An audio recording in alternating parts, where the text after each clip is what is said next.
আজ বিদ্রোহী কবি কাজী নজরুল ইসলামের জন্মদিন। এই উপলক্ষে আমাদের বাড়িতে একটি ছোট্ট আয়োজন। প্রথমে প্রদীপ প্রজ্বলন করে এই অনুষ্ঠানের আরম্ভ হবে। প্রদীপ প্রজ্বলন করবে কচিকাচারা।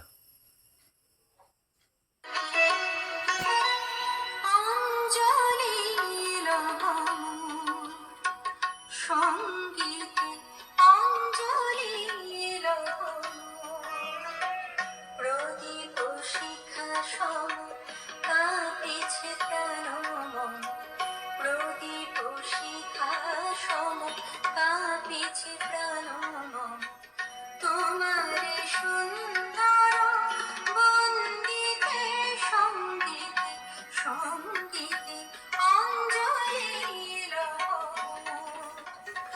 সঙ্গীতে